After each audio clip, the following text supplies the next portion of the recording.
안녕하세요. 참상TV의 김 교수입니다. 네, 오늘은 드디어 마지막 강의, 네, 9강 마지막 시간이고요. 1강부터, 네, 사실 정신없이 9강까지 또 달려온 것 같은 그런 기분이 듭니다. 네, 완강이라는 게 사실, 어떻게 보면 의미가 없기도 하지만, 저한테 굉장히 의미가 좀 많은 편이에요. 뭔가 하나를 마무리한다는 게 쉬운 일은 아닌데, 이렇게 끝까지 또 오고 있는 예, 이렇게 마주하는 날이 있다는 것 자체가 의미가 있는 거고요. 저랑 열심히 구강까지 와주신 모든 선생님들 먼저 인사드릴게요. 시험 얼마 남지 않았지만 네, 40일에 요양보호사 시험에 전원 합격하시기를 간절히 기도하고 있겠습니다. 자, 그럼 이제 이 마지막 구강에 해당하는 내용이 어떤 거냐? 네, 의사소통하고 응급 상황 대처 두 가지 파트로 네, 문제를 푸시는데 이게 한 9개 정도 문제가 되는 것 같아요. 4개, 5개, 한 요 정도? 네, 9개에서 한 10개? 요 정도 분포를 차지하고 있는 거고요. 음. 자, 70대 후반이죠, 이제. 80문제까지 다 가고 있으니까요. 그러면 의사소통 및 여가 지원부터 예, 문제 살펴보면서 개념 정리하도록 할게요. 자, 의사소통 여가 지원 파트는 지금 보시는 마인드맵에 나와 있는 것처럼 크게 세 파트예요. 그래서 효과적인 의사소통에 관한 거, 네, 그죠? 그 다음에 하나가 상황별 의사소통, 나머지 이제 여가 활동 돕기가 이렇게 되는데, 현재 여가 활동 돕기에서는 출제 안 한 지 좀 몇 해 됐어요. 그리고 이제 두 군데에서 거의 한 네 문제 정도를, 예, 네다섯 문제 정도를 출제하고 있다고 생각하시면 되고요. 여기 효과적인 의사소통에서는, 여기가 좀 많이 나는 편이에요. 여기랑 말버타기. 예. 그래서 의사소통 유형은 뭐 언어와 비언어가 있습니다. 이런 얘기고요. 효과적인 의사소통하기 위해서 뭐 비효과적인 뭐 바람직한 태도, 바람직하지 않은 태도, 이런 걸 가지고 또 물어보기도 하고요. 침묵, 수용, 이런 단어 개념을 물어보기도 하고요. 그다음 말버터하기 항상 나죠. 공감 아니면 나전달법. 두 가지가 되게 중요한 거고요. 그다음 장애가 없는 경우는 내지 않습니다. 장애가 있는 경우가 너무 많아서. 네, 오늘도 역시나 여기 두 가지를 가지고 기출 문제를 좀 보도록 할 거예요. 자, 그럼 문제 들어갑니다. 자, 유형 갖고 왔어요. 5문제 정도 아까 출제된다고 말씀을 드렸고요. 의사소통 장애가 있는 경우에 빠진 적이 없어요. 2개 내지는 많으면 3개 정도. 그 다음 이제 공감 문제이거나, 그 다음에 나전달법. 이게 말버타기죠. 여기서 공감하고 나전달 2개 다 내는 경우도 있고요. 하나만 나오는 경우도 있고요. 그 다음에 이제 뭐 비언어적인 의사소통 기법. 뭐 언어는 잘 안 내는 것 같아요. 비언어로 많이 내는 것 같아요. 이거 외에도 이제, 수용이 무슨 뜻이냐. 침묵이 무슨 뜻이냐, 공감이 무슨 뜻이냐, 이런 정의를 묻는 문제가 나오거나, 이제 아주 가끔, 네, 한동안 많이 냈다가 지금은 덜하지만, 여고 활동 유형도 또 살펴봐야 되는 부분이긴 하거든요. 왜냐면 헷갈리는 내용이 좀 있어요. 요렇게 요형 분석을 하고 문제 들어갈게요. 자, 72번 문제. 재가 대상자가 업무 시간 이외의 시간에 자주 전화를 해서 푸념을 할 때 나전달법으로 반응한 경우는 1번 요즘 힘든 일이 많으신가 봐요. 해결해 드릴 수 있는 일이면 좋을 텐데. 2번 저보다 자녀분들이랑 이야기를 하시는 게 더 좋을 것 같은데요. 3번 저한테 계속 전화하시는 것을 보니 많이 외로우신가 봐요. 4번 자꾸 전화하시니 제가 찾아뵈도 되는지 센터장님께 물어볼게요. 5번 업무 시간 외에 전화하시니 제가 일을 못해서 힘이 드네요. 업무 시간에 말씀해 주시면 좋겠습니다. 몇 번일까요? 네, 정답은 5번이죠. 이거 잘 보셔야 돼요. 이 나전달법을 물어보는 거예요. 공감하고 나전달법은 달라요. 만약에 질문이 공감으로 바뀐다면 답도 달라져야 돼요. 근데 이건 나전달법으로 반응한 경우로 그렇기 때문에 나전달법은 말 그대로 나의 현재 상황에서 나의 생각을 전달하는 거잖아요. 그럼 지금 업무 시간이 아닌 시간에 자꾸 전화해서 푸념을 하시면 나의 생각, 나의 입장을 따지는 거예요. 어르신의 입장을 따지는 게 아니라 어르신의 입장을 따져보는 건 공감법이죠. 예, 그래서 여기 5번의 답인 것처럼 예, 이런 상황이 됐을 때 내가 나의 입장에서 일을 못하고 있어서 제가 지금 많이 힘이 듭니다. 그러니까 어르신 업무 시간에 말씀해 주셨으면 좋겠습니다. 뭐 차가운 건가 이게? 차가운 거 아니죠. 나전달법은 나의 생각을 조리 있게 전달하면 돼요. 예, 그럼 왜 이게 정답이 되는지 나전달법에 대한 내용을 잠깐 훑어볼게요. 개념 정리로요. 예, 이게 나전달법의 방법이죠. 나의 생각이나 감정을 전달할 때는 반드시 나를 주어로 하는 거예요. 그 다음에 비난 없이 그대로 말해주면 돼요. 아까도 했죠. 업무 시간 외에 전화를 주시니 그냥 그대로 얘기하는 거죠, 상황을요. 그랬을 때 그 상황이 나에게 미치는 영향이 뭐냐는 거죠. 일을 제대로 할 수가 없습니다. 그래서 어떻게 해달라고요? 예, 업무 시간에 얘기를 좀 해줬으면 좋겠습니다. 정확하죠? 이거 사실 많이 문제 내면 많이 틀리세요. 네, 많이 틀리는 이유가 뭐냐면 공감하고 나전달법은 다른 거예요. 이 나전달법의 개념 정리가 잘 되어 계시면 어떠한 상황의 문제를 출제하더라도 바꿀 수 있어요. 지금 나오는 기출문제, 이 문제처럼 개념을 묻는 문제에 0 플러스 알파, 난이도 있는 문제예요. 왜냐면 개념을 모르면 유형을 풀 수가 없으니까. 그래서 그런 예시는 시도 때도 없이 바꿔내요. 똑같은 예시 문제가 나올 거라고 생각은 하지 마세요. 항상 바꾸니까. 네, 예시가 바뀌어도 나전달법이 어떻게 하는 거지? 이 방법에 지금 알려드렸던 네 개만 알고 있다면 틀릴 이유가 없겠죠. 예, 그래서 그런 똑같은 예시 문제를 찾아 헤매지 마시고요.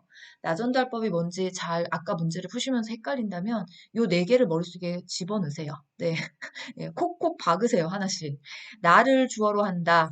있는 그대로 변함없이 말한다. 나에게 미치는 영향을 설명한다, 말한다. 나의 기분을 말한다. 이걸 계속 순서대로 어떻게 하는 거지, 나전달법? 1, 2, 3, 4. 이걸 머릿속에 넣고 계세요. 자신감 있게 하시면 돼요. 그걸 가지고 시험장에서 이런 예시가 나오면 이 네 개에 맞는 답안을 찾아주시면 되는 거예요. 주의사항, 뭐라 헷갈리면 안 된다? 공감하고 헷갈리면 안 된다. 네, 다음 갑니다. 자, 다음 문제 가기 전에요. 잠깐 개념 하나 하고 가려고요. 뭐냐면 이런 거 내면 또 의외로 틀리시더라고. 공감이 어떤 거냐, 침묵이 어떤 거냐, 수용이 어떤 거냐 이런 개념을 묻는 문제들이 있어요. 많이 틀려요. 솔직히 말씀드려서. 네. 왜 많이 틀리냐? 단어 뜻 정리거든요. 지금 침묵이라고 하는 것은 뭐를 꼭 아셔야 되냐면 생각을 정리할 시간을 준다는 거고요. 수용이라고 하는 건 비판 없이라는 단어가 나와야 돼요. 네. 수용하고 공감은 다릅니다. 공감이라고 하는 것은 상대방이 하는 말을 상대방의 관점에서 이해하고 그 감정을 같이 느끼고 느낀 걸 말로 표현해 주는 거예요. 그러나 수용은 비판 없이 그대로 받아들이는 걸 수용이라고 해요. 두 가지 헷갈리시면 안 돼요. 그럼 혹시 경청은 아시나요? 예, 다른 사람의 말을 주의 깊게 들어서 공감하는 능력을 경청이라고 하는 거예요. 그럼 라포는요? 서로의 마음이 연결된 상태, 두 사람 사이의 상호 신뢰 관계를 나타내는 거예요. 이런 개념들도 문제에 종종 출제합니다. 예, 지금 이 개념 중에서 좀 전에 나왔던 건 나전달법에 대한 개념과 방법을 아냐까지 물어본 거예요. 이 효과적인 의사소통 방법의 종류가 1번 라포, 2번 경청, 3번 공감, 4번 말하기, 5번 침묵, 6번 수용. 이렇게 개념 6개라고요. 이걸 가지고 이와 같은 문제를 출제한 거니까 제가 이거 문제 보면서 다루지 않았던 거, 나전달법을 냈지 공감이라든지 침묵, 수용, 뭐 라포, 경청 이런 건 내지 않았거든요. 그래서 그거 정리 한번 다시 하고 넘어가는 거예요. 자, 다음 문제 갑니다. 73번. 대상자와 의사소통하는 방법으로 옳은 것은 1번. 대상자보다 높은 눈높이에서 말한다. 2번. 친근감을 표현하기 위해 반말을 사용한다. 3번. 상황에 맞지 않는 말을 하면 즉시 지적한다. 4번. 이해가 안 된 경우 긴 침묵을 사용한다. 5번. 호칭할 때는 대상자의 성명을 부른다. 네, 5번입니다. 의사소통에 언어적인 의사소통이 있고 비언어적인 의사소통이 있죠. 네. 그래서 효과적으로 하기 위해서 언어는 어떻게 사용할 것이며 비언어는 어떻게 사용할 거냐. 이걸 가지고 문제를 출제한 거고요. 여기 좀 섞였어요. 그냥 뭐 비언어적인 의사소통 기법 이렇게 물은 것도 아니고 언어를 물은 것도 아니고 두 개를 다 합쳐놓은 거니까 가장 이 안에서 적절한 거. 1번은 왜 틀렸을까요? 이거 높은도 아니고 낮은도 아니죠. 네, 대상자와 눈높이는 어떻게 하셔야 돼요? 네, 마주 보면서 눈 맞춤 같은 높이의 눈높이가 돼야 되는 거고요. 반말 절대 사용하시면 안 돼요. 상황에 맞지 않는 말을 해요. 지적하면 안 되죠. 지적하면 안 돼요, 이거. 예, 들어주시고, 그죠? 예, 지적은 어디서도 다 나올 수 없어요. 이해가 안 돼요? 침묵을 쓰긴 하나, 긴 침묵을 쓰시면 안 돼요. 그리고 이해가 안 됐다고 긴 침묵을 쓰는 게 아니잖아요. 약간의 정리할 생각을 줄 시간을 우리가 배려하기 위해서 침묵을 사용하는 거니까. 호칭은요, 당연히 원칙이 이름이에요. 이름을 부르는 게 정석이고요. 근데 우리나라 정서상에 나이 어린 사람이 나이 많은 분의 이름을 부르는 게 좀 버릇없어 보이는 약간 그런 느낌을 갖고 있잖아요. 그래서 어르신 이런 호칭을 대신 사용하고 있지만 원래 호칭의 원칙은요. 이름 석자를 불러주는 거예요. 누구누구님 이렇게 이게 정석입니다. 그래서 73번은 답이 5번이죠. 자, 74번입니다. 다음과 같은 방법으로 의사소통해야 하는 대상자는 어려운 표현을 사용하지 말고 짧은 문장으로 이야기한다. 실물, 그림판, 문자판 등을 이용하여 이해를 돕는다. 불쾌감을 주는 언어를 쓰거나 아이처럼 취급해서 반말을 하지 않는다. 1번 언어장애 대상자, 2번 판단력, 이해력 장애 대상자, 3번 시각장애 대상자, 4번 청각장애 대상자, 5번 진압력 장애 대상자. 몇 번일까요? 네, 2번입니다. 의사소통에, 이거 뭐예요? 장애가 있는 대상자를 어떻게 소통할 거냐. 상황별 의사소통 내용인 거죠. 세 문제 정도 돼요. 5개 중에 여기서 3개. 많이 나는 거예요. 이거 유형이 한 6개 정도 되거든요. 노인성 난청, 시각장애, 언어장애, 판단력 이해력장애, 주의력 결핍장애, 진압력장애. 그럼 이제 대충 여기까지 드셨으면 느낌 오죠? 오전 3개, 오후 3개. 예. 뭐가 날지 몰라요. 선생님들이 오전에 시험을 볼지 오후에 시험을 볼지 모르시니까 오전에 3개 냈으면 안 된 건 오후에 낼 거고요. 이제 6개 다 난다고 다 공부를 해야 된다라고 생각하시면 돼요. 일단은 지금 74번 같은 경우에는 이 포인트를 어디서 찾아주는 걸까요? 여기서 찾아주면 돼요. 네, 저는 이걸로 해요, 반말. 네, 이거 실물 그림판, 문자판만 가지고는요, 언어장애라고 갈 수도 있어요. 공통점이잖아요. 두 군데 다 나오죠? 근데 지금 여기 전체적인 흐름의 맥을 보면 어려운 표현 쓰면 안 되고, 왜? 이해력이 떨어지는데 어려운 표현을 쓰면 알아들을 수 없죠. 반말을 하지 않는다. 이해력이 안 되면 설명하다가 화나요. 그래도 반말 쓰면 안 돼요. 기본이죠. 그래서 답이 지금 2번이 되는 거잖아요. 요런 포인트가 있어요. 요런 걸 잘 이해해 두셔야 되는 거죠. 다음 가볼까요? 또 어떤 장애 유형이 나왔는지. 자, 75번. 주의력 결핍 대상자와 의사소통하는 방법으로 옳은 것은 실물, 그림판, 문자판을 이용한다. 질문에 대한 답변이 끝나기 전에 질문한다. 3번. 새로운 사물을 주제로 이야기한다. 4번. 모든 물품에 이름표를 붙인다. 5번. 단순한 활동을 먼저 제시한다. 네, 몇 번일까요? 네, 5번입니다. 좀 전에 했죠? 지금 묻는 문제는 주의력 결핍 대상자예요. 주의력 결핍입니다. 집중력이 좀 떨어지는 거죠. 실물 그림판 문서판을 이용한다. 방금 했어요. 기억나세요? 2개 있다. 언어장애하고 이해력, 판단력 장애 대상자에 나오죠. 2번은 그냥 틀렸어요. 2번은. 어디 갖다 붙일 수도 없어요. 왜냐하면 질문에 대한 답변이 끝나기 전에 질문하지 않는다. 이렇게 했어도 이거를 이제 다른 걸로다가 이제 옮겨와가지고 답을 맞출 수가 있는데, 네, 어디 가도 다 오답입니다. 새로운 사물, 이것도 어디 가도 다 오답입니다. 새로운 사물로 사물을 주제로, 아니, 안 돼요. 익숙한 걸 해야 돼요. 이름표를 붙인다. 이거 기억나세요? 진압력 장애죠. 네. 5번, 단순한 활동을 먼저 제시한다. 맞습니다. 집중력이 좀 많이 떨어지시기 때문에 여기는, 네, 목표를 인식하고 단순한 활동을 먼저 제시해서 복잡한 게 아니라 단순하게 먼저 하나하나 할 수 있게끔. 네, 집중력이 짧아요. 그런 경우에는 복잡한 거 여러 개 할 수 없잖아요. 그래서 정답이 5번입니다. 또 주의력 결핍 대상자와 관련된 문제에 보기를 낸다면 그런 내용도 종종 자주 쓰여요. 환경적인 자극을 최대한 줄이라는 거. 주의력이 떨어지니까. 그쵸? 이게 주의력 결핍 대상자에서 꼭 알아두셔야 될 거. 그럼 하나 남았죠? 어떤 대상자인지 한번 볼까요? 76번입니다. 노인성 난청 대상자와 의사소통하는 방법으로 옳은 것은 1번 입을 작게 벌려 이야기한다. 2번 메시지를 작은 소리로 빠르게 말한다. 3번 보청기에 입을 가까이 대고 말한다. 4번 어깨를 다독이거나 눈짓으로 신호를 주면서 이야기를 시작한다. 5번 말을 알아듣지 못하는 경우에는 다른 주제로 이야기한다. 몇 번일까요? 네, 4번입니다. 색깔이 반반 바뀌어가지고 한 번 더 누르고 왔어요. 자, 그럼 난청이죠. 잘 안 들리네요. 입을 작게 크게 벌려야죠. 그쵸? 귀가 잘 안 들리시니까 입 모양을 보고 하시잖아요. 빠르게 못해요. 빠르게 하시면 못 알아듣습니다. 소리가 안 들려요. 네, 빠르게 하면 입 모양도 빨라져요. 아니, 보청기 하다가 입을 가까이 대고 말할 이유가 없잖아요. 그쵸? 못 알아듣다 다른 주제로 넘어가시면 안 되죠.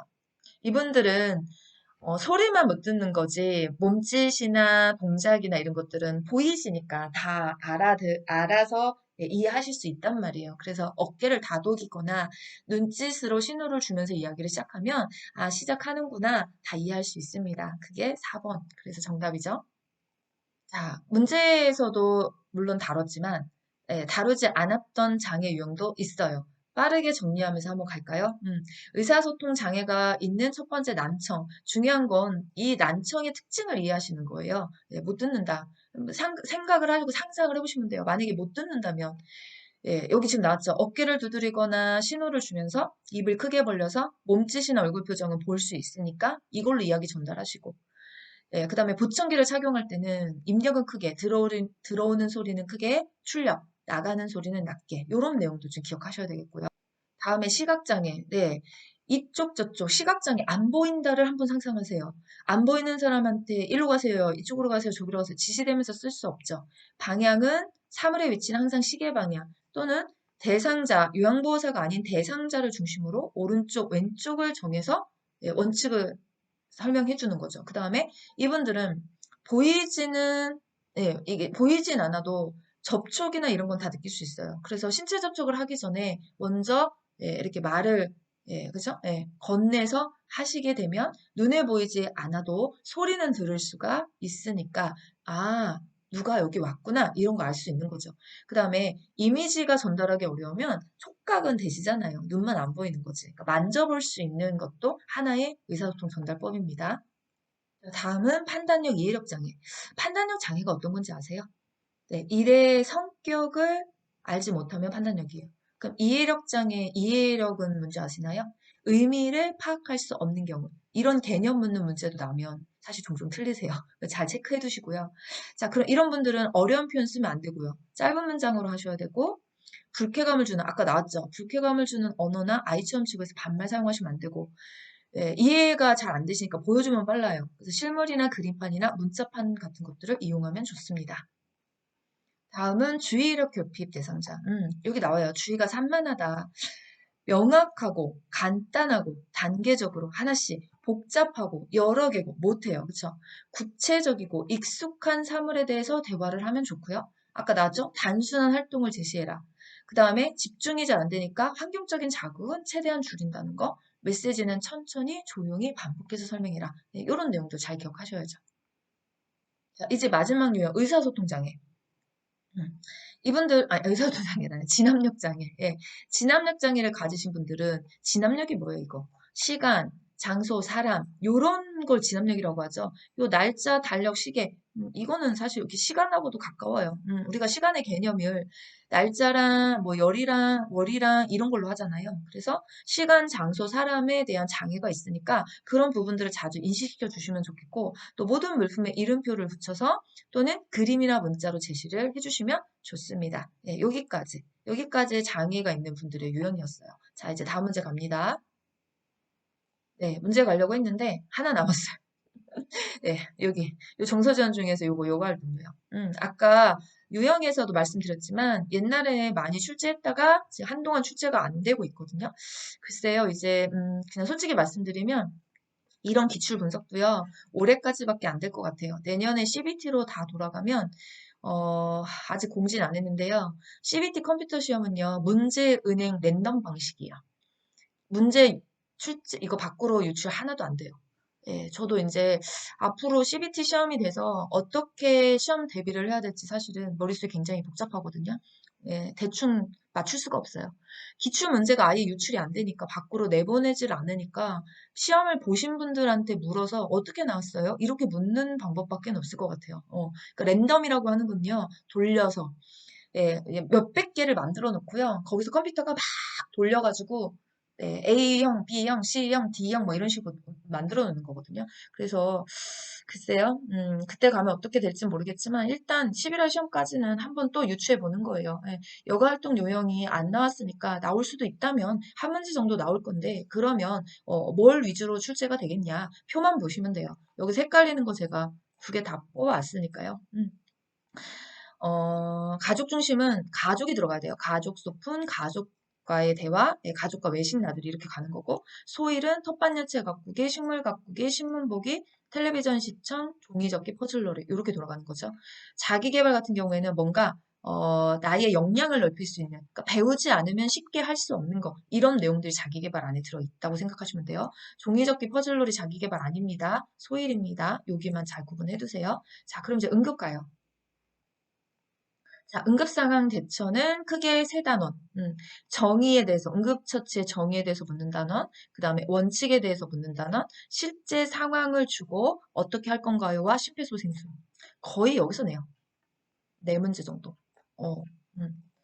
여기로 갈 수는 있어요. 네, 근데 낼 게 너무 많아서 여기서 주로 많이 내고 있고, 심폐소생술 하나, 자동심장 충격기 하나, 나머지 상황 속에서 두 개를 낸다고 보시면 돼요. 네, 뭐 이런 틀은 항상 깨지 않았거든요. 네, 그러면 바로 갈게요. 네, 제가 그래서 갖고 왔죠, 이렇게. 네 문제 정도가 출제되는데, 심폐소생술에서 하나, 자동심장충격기에서 하나, 나머지 유형에서 두 문제. 예, 예, 돌아가면서 내요. 이것도요, 예, 제가 오전으로 다 갖고 있잖아요. 돌아가면서 내요. 오전에 화상하고 골절 냈으면, 오후에는 다른 거 내고. 근데 보통 두 개를 내다 보니까, 지금 40회를 분석해봤을 때는, 뭐가 빠져 있냐면, 골절하고 출혈이 빠져 있어요. 나머지 질식, 화상, 경련, 약물 다 냈거든요. 두 개씩. 오전에서 질식, 화상 냈으면 오후에서는 경련, 약물 이런 식으로 냈어요. 그러면 안 냈던 거 골절, 출혈 42대 나올 수 있는 거네요. 네, 제 생각에. 네, 보면 냈던 것도 안 내고 안 냈던 거에서 내는 게 문제 만들기가 편하거든요. 저도 늘 하지만 이 냈던 걸 또 어떻게 바꿔? 그 차라리 안 냈던 거를 내 이렇게 하는 게 좀 빠르더라고요. 그래서 출제위원의 마음을 한번 헤아려 보자니 골절 출혈까지 같이 기억하고 가자. 그래서 이따가 문제풀이 하면서 거기 설명까지 같이 드릴게요. 자, 그럼 문제 봅시다. 네, 77번입니다. 대상자가 약을 복용한 후 구토를 하며 쓰러진 경우에 응급처치 방법으로 옳은 것은 1번 조용한 곳에서 쉬게 한다. 2번 토사물을 치워 정리한다. 3번 따뜻한 차를 마시게 한다. 4번 즉시 하임리법을 실시한다. 5번 복용량이 적더라도 병원으로 데리고 간다. 네, 5번이죠? 네, 5번. 지금 이와 같은 경우에는 약을 복용하시고 나서 구토, 그러니까 약물 오남용에 관한 내용이에요. 그랬을 때 어떻게 할 거냐? 예, 토삼을 가져가야 돼요. 치우면 안 돼요. 뭐 마시게 하면 안 되죠. 의식 없이 쓰러진 대상자한테 물이나 기타 뭐를 마시게 하면 왜 위험한 거냐면요. 의식이 없으면 꼴딱 삼키는 기도 역할을 할 수가 이 식도에 그 삼킴을 할 수가 없어요. 그러면 기도가 열려 있잖아요. 숨을 쉬어야 되니까. 이렇게 돼서 물이나 음료를 마시게 되면 열려있는 기도로 다 넘어가요. 그러면 이게 폐렴이나 질식에 또 다른 문제를 일으킬 수 있기 때문에 의식 없이 쓰러진 대상자에게는 아무것도 마시게 하면 안 되거든요. 하임리법, 이거는 여기서 하는 게 아니잖아요. 질식에 문제가 있을 때 지금 의식 없는데 쓰러져 있는데 하임리 할 수가 없어요. 이거 움직이게 하면 안 돼요. 그래서 복용량이 적더라도 병원으로 모시고 가서 확인하는 거. 119 불러야죠. 네. 자, 다음은요. 78번. 프로그램에 참여 중이던 대상자가 갑자기 쓰러지면서 몸이 뻣뻣해지고 침을 흘릴 때 대처 방법으로 옳은 것은 1번 똑바로 눕히고 목 아래에 옷을 대어준다. 2번 안전한 곳으로 옮긴다. 3번 입안에 손수건을 말아 넣어준다. 4번 고개를 옆으로 돌려주고 주의 깊게 관찰한다. 5번 대상자를 꽉 붙잡는다. 네, 몇 번일까요? 네, 어떤 상황인가요? 여기죠? 몸이 뻣뻣해지고 침을 흘린대요. 경련하는구나. 이렇게 생각하셔야 돼요. 자, 이때 경련의 대처법을 묻는 거예요. 이거 똑바로 안 돼요. 왜 안 돼요? 이게 맞는 거죠. 옆으로 돌려 눕혀져라. 침이 나오잖아요, 침. 침이 나오는데 똑바로 눕히면요. 기도로 다 넘어가요. 그러면 나중에 흡인성 폐렴 되세요. 경련은 멈추면 더 이상 해줄 수 있는 게 없어요. 근데 그 경련하는 동안에 후유증을 굉장히 많이 남겨요. 그게 침이 기도로 넘어가서 흡입성 폐렴 위험성. 그걸 방지하기 위해서 고개를 옆으로 돌려주는 자세를 취해주라는 거죠. 옮기면 안 돼요. 네. 이거 넣으면 안 돼요. 입에 아무것도 넣으면 안 돼요. 붙잡아요? 붙잡는다고 멈추는 거 아니죠? 네. 주의 깊게 관찰하셔야 돼요. 몇 분 동안 하셨는지, 어떤 양상으로 하셨는지. 그리고 만약에 시간이 5분 이상 넘어가요? 그냥 계시면 안 되죠. 이거 병원으로 가셔야 될 일이고, 119 불러서. 또 만약에 처음 경련하시는 분이다. 또 그냥 있으면 안 돼. 멈췄다고. 확인하러 가셔야 돼요. 그래서 답이 4번에 해당하는 내용입니다.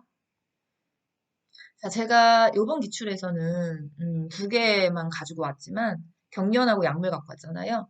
네, 다른 오전 오후에서 질식하고 화상이 났었어요. 그래서 안 났던 게 골절하고 출혈이니까 두 가지를 같이 좀 보도록 할게요. 자, 골절 같은 경우에는요. 제일 중요한 건 뭐냐? 가만히 계세요. 그렇죠? 안정시키고 절대 스스로 움직이게 하시면 안 돼요. 왜? 부종이 일어날 수 있으니까 장신구는 제거를 해주시고요. 그다음에 담요 같은 걸 덮어줘서 따뜻하게 해주시고 상처 부위에는 뭐를 하는 거? 냉찜질. 냉찜질 하셔서 부종이나 염증이 생기는 걸 막아주시면 돼요. 만약에 개방된 상처가 있거나 출혈이 있다면 지혈하는 게 우선입니다. 그리고 튀어나온 뼈 같은 것들은 직접 압박하시면 안 되고 이게 우리 책에 나와 있는 골절에 돕는 방법이죠. 자, 다음은 출혈입니다. 장갑을 착용하고 만지셔야 돼요. 왜냐하면 혈액에 감염이 많이 돼요. 오염물질 굉장히 많거든요. 사람 피가 되게 더러운 거예요. 네, 균들이 많아서. 그 다음에 출혈 부위에 압박을 하시는데 그냥 하지 마시고 멸근 꺼즈를 이용해서 손바닥으로 직접 압박해 주는 걸 권장하는 거고요. 그 다음에 꺼즈 위에 압박분들을 메어주실 때는 너무 꽉 조이게 하시면 안 돼요. 오히려 순환이 압박이 돼서 괴사될 수 있기 때문에 혈액순환이 유지되게 하기 위해서 손가락 2개 정도 이렇게 들어갈 너비의 여분을 드시고 압박분들을 감아주시는 거고 출혈부위를 압박하면서 출혈부위보다 심장은 항상 높게 그렇게 해야지만 피가 심장에서 출혈 부위로 내려가서 과다 출혈되지 않게 막을 수 있거든요. 그러니까 출혈부는 항상 어디보다 높게 간다? 심장보다 높게 간다. 이거 우리가 출혈에서 기억해야 될 내용이죠. 네, 시험 보고 나서 저도 한번 볼까요? 제가 접촉률이 얼마나 맞았는지 은근 좀 따져보고 싶은 그런 갑자기 이상한 막 욕심이 드네요. 자, 일단 40회에서 다루지 않았던 거 2개, 골절 출혈 확인하고 넘어간다라고 보시면 돼요. 자, 다음 가요. 자, 심정지 79번. 심정지 대상자에게 심폐소생술을 하는 방법으로 옳은 것은 1번. 100에서 120회 분의 속도로 분당 100에서 120회의 속도로 대상자의 가슴이 약 3cm 눌릴 수 있도록 압박한다. 2번. 압박대 이완의 시간 비율이 70대 70이 되게 한다. 3번. 요양보호사의 체중을 이용해서 가슴 압박을 한다. 4번. 인공호흡은 1초에 한 번씩 23번 크게 불어넣는다. 5번. 칼돌기를 압박한다. 몇 번일까요? 네, 3번입니다.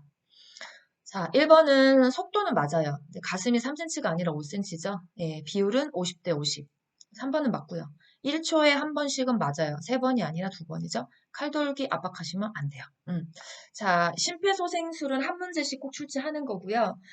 사실 이번 심폐소생술 40회에서는 그거 물어봤어요. 심폐소생술 순서, 반응 확인, 도움 요청, 가슴 압박, 기도 유지, 인공호흡. 네, 이거 많이 내요, 진짜로. 그리고 사실 어렵지 않거든요. 이 순서 하나만 내면, 그냥 감사합니다죠, 사실은. 근데 이런 문제가 있는가 하면, 지금 79번처럼 심폐소생술 전체를 갖다가 물어보고, 인공호흡도 집어넣고, 기도유지도 물어보고, 의식 확인하는 방법도 묻고, 그 다음에 가슴 아파 방법도 묻고, 이런 문제가 사실은 난이도 중상 문제거든요. 근데 그런 문제 출제해요. 왜냐면 지금 분석을 해보니까, 한 오전에서는 심폐소생술의 순서를 묻고 자동심장 충격기 방법을 물었다면 반대에서는 자동심장 충격기의 순서를 묻고 자동심장 충격기 사용법을 물었거든요. 하나는 어려운 거, 하나는 쉬운 거 이렇게 뒤집어서 냈더라고요, 문제를요. 그러니까 항상 제가 말씀드리지만 기출문제가 모의고사 문제보다 훨씬 쉬워요. 근데 이 기출문제의 난이도에 맞춰서 공부하시면 안 돼요. 난이도는 항상 조금 올려서. 그래서 모의고사가 난이도가 좀 있는 거거든요. 저도 지금 문제풀이 할 때 쉬운 것도 있지만 일부러 제가 난이도를 좀 올리는 경향도 있어요.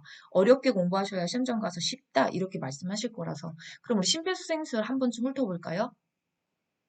네, 우리가 심폐소생술의 단계의 첫 번째가 이거죠. 네, 반응하기. 어떻게 해요? 언어로. 어깨를 가볍게 두드리면서 괜찮으세요? 이렇게 물어보는 거죠. 그 다음에 반응이 없다면 119 신고해 주셔야 되고요. 그 다음에 들어가는 게 뭐예요? 네, 가슴 압박이죠. 반응하긴 하고 도움 요청했으면 가슴 압박으로 들어가요. 그래서 좀 전에 봤듯이 칼돌기 자극하시면 안 되고 가슴뼈 흉골의 아래쪽 절반 부위에 한 손을 놓고 손꿈치를 넣고 다른 한 손으로 평행하게 겹치는 상태에서 어깨와 일직선을 이루게 하고 수직이 된 상태에서 분당 100에서 120회에 5cm 정도 눌릴 수 있게 위치 바뀌면 안 돼요. 50대 50의 비율이 되게 그쵸? 자, 가슴 압박하셨으면 이제 뭘로 들어가요? 기도유지 들어가죠? 기도유지는 지금 그림에 보이시는 것처럼 한 손은 이마에 올려놓고 나머지 한 손은 머리를 뒤로 젖힌 상태에서 그 다음에 이때 턱 아랫뼈 부분을 머리 쪽으로 당겨서 턱을 이렇게 위로 들어주는 거예요. 요거 잘 기억하셔야 돼요. 그 다음에 인공호흡 엄지손가락으로 검지와 코를 반드시 막고 1초에 한 번씩 2번 아까 했죠. 횟수 2번이라고. 과도한 환기 하시면 안 돼요. 위팽창이 일어나서 예, 여기 막 토물이 위로 올라오실 수 있어요. 이런 거 우리가 주의사항도 기억하셔야 되고요. 자, 가슴 압박과 인공호흡은 30대 2의 비율로 하신다는 거. 이 중요한 거죠. 1인 구조자일 때나 2인 구조자일 때나 똑같습니다. 그래서 그렇게 중간에 중단해야 되는 경우에는 10초 이내로 제한하셔야 된다는 거. 이런 것도 보기에 종종 나와요. 기억하셔야 되는 내용이에요. 자, 다음에 회복 자세. 이것도 한동안 참 많이 나왔죠. 구토물로 인해서 기도가 막히는 것을 예방하기 위해서 옆으로 눕혀주시는데 그냥 옆이 아니라 예, 마지막 4번의 그림처럼 우측이, 좌측이라고 하면 틀립니다. 우측이로 하셔야 심장이 덜 눌려서 호흡이 원활해지기 때문이에요. 그래서 그런 내용도 자세도 지금 눈으로 잘 보셔서 확인해 주시고요. 어디서 날지 몰라요. 자, 이제 대망의 마지막 문제 80번. 자동 심장 충격기를 사용하는 방법으로 옳은 것은 1번 가슴 압박과 동시에 쇼크 버튼을 누른다. 2번 5분 간격으로 심장 리듬 분석을 한다. 3번 심장 리듬 분석 중에는 가슴 압박을 중단한다. 4번 반응은 없으나 정상 호흡이 있는 대상자에게 사용한다. 5번 오른쪽 패드는 왼쪽 중간 겨드랑이 선에 붙인다. 몇 번일까요? 네, 3번입니다. 자동 심장 충격기 사용법이죠. 가슴 압박과 동시에 쇼크 버튼 누르면 같이 동시에 할 수 없어요. 가슴 압박 끝나고 나서 이어지는 거지. 이 두 개는 안 됩니다. 심장 리듬 분석은 5분이 아니죠. 2분 간격으로 하죠. 30대 2를 5주기, 30대, 30대, 30대, 30대, 30대 이렇게 하는데 2분 걸려요. 그래서 2분 간격으로 리듬 분석을 하게 돼 있고요. 당연히 분석 중에는 가슴 압박 하시면 안 돼요. 가슴 압박을 할 수 있는 건 충전 시간이 걸리니까 그때는 하셔야 되죠. 그 다음에 얘는 어떻게 쓰는 거예요? 반응도 없고 정상호흡도 없는 대상자에게만 사용할 수 있는 거죠. 그 다음에 오른쪽 패드는 여기다 붙이면 안 되잖아요. 오른쪽 패드는 오른쪽 쇄골. 예, 우리가 쇄골을 책에서 또 뭐라 그러죠? 빗장뼈라는 말을 쓰죠. 오른쪽 패드는 오른쪽 빗장뼈, 쇄골 아래에 왼쪽 패드는 왼쪽 중간 겨드랑이 선에 붙여야 돼요. 그러니까 5번은 패드 붙이는 위치가 틀렸다는 거죠. 그러면 여기도 자동심장 충격기 한번 정리할게요. 자, 자동심장 충격기 4단계. 이것도 지금 기출에 나왔던 문제야. 네, 기출에. 이렇게 나거든요. 자동심장 충격기 사용하는 순서가 옳은 것을 고르십시오. 이렇게 나왔어요. 이거 찾으면 돼요. 1번 전원 켠다. 2번 패드를 붙인다. 3번 심장 리듬을 분석한다. 그죠? 그 다음에 4번 제세동을 시행한다. 하나 더 붙었네요. 제세동 시행 다음에 가슴 압박을 이어서 같이 하는 거죠. 이거 지금 제가 언어로 부른 거지. 얻는 거 말한 거 아니에요? 네, 읽은 거예요. 지금 제가 옆에다 놓고. 소리 들리세요? 네, 지금 기출 옆에 다 놓고 이거 문제풀이 하고 있거든요. 그래서 아까 말씀드렸듯이 심폐소생 순서를 묻는 문제 하나, 자동심장 충격기를 묻는 문제 하나. 이렇게 오전에는 네, 볼까요? 오후에는 심폐소생 순서, 오전에는 이 순서. 이렇게 기출에 나왔던 거예요. 그러니까 또 내요. 네, 이렇게 바꿔가지고 막 순서를 바꿔서 내니까 여기 심장 충격기 순서 잘 기억을 해두시고요. 그럼 순서 하나마다 누가 쓰는 거냐? 반응도 호흡도 없는 심정지 대상자만 쓸 수 있어요. 의식 없다. 네, 쓸 수 없습니다. 반드시 하나만이에요. 만자가 있잖아요. 만자는요, 딱 이 조건이 맞는 사람만 쓰는 거예요.